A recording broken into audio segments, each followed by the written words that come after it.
Release. రెండేళ్లుగా నిర్మాతలకి ఈ పదం బాగా ఎక్కేసింది. డబ్బులొచ్చినా రాకపోయినా పాత సినిమాల్ని కొత్తగా ముస్తాబు చేసి మళ్ళీ విడుదల చేస్తూనే ఉన్నారు. మొన్నటి వరకు తెలుగులో ఈ ట్రెండ్ నడిస్తే ఇప్పుడు ఇది తమిళంలో మొదలైంది. తాజాగా మరో క్లాసిక్ ని రీ రిలీజ్ చేస్తున్నారు. ఇక్కడ విచిత్రం ఏంటంటే దాని సీక్వెల్ మరో 40 రోజుల్లో రాబోతోంది. ఆ సినిమా ఏంటో మీరే చూసేయండి. చూస్తున్నారుగా భారతీయుడు సినిమా కొత్త ట్రైలర్.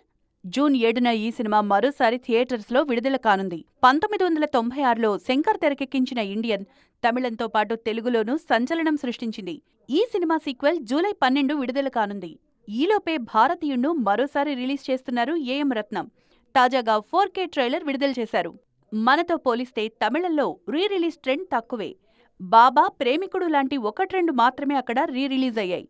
అయితే మొన్న మధ్య విజయ్ గిల్లీ సినిమా 20 ఏళ్లు పూర్తి చేసుకున్న సందర్భంగా రీ రిలీజ్ అయింది. దానికి ఏకంగా 23 కోట్లొచ్చాయి. రీ రిలీజులతో అత్యధిక వసూళ్లు తీసుకొచ్చిన ఇండియన్ సినిమా ఇదే. గిల్లీ తర్వాత రీ రిలీజులపై తమిళ నిర్మాతలకు ఇంట్రెస్ట్ పెరిగింది.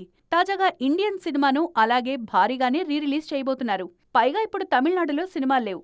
ఈ గ్యాప్ను భారతీయుడితో భర్తీ చేయాలని చూస్తున్నారు. మరోవైపు రజనీకాంత్, శివాజీ, అజిత్, బిల్లా సినిమాలను రీ రిలీజ్ చేయాలని చూస్తున్నారు మేకర్స్.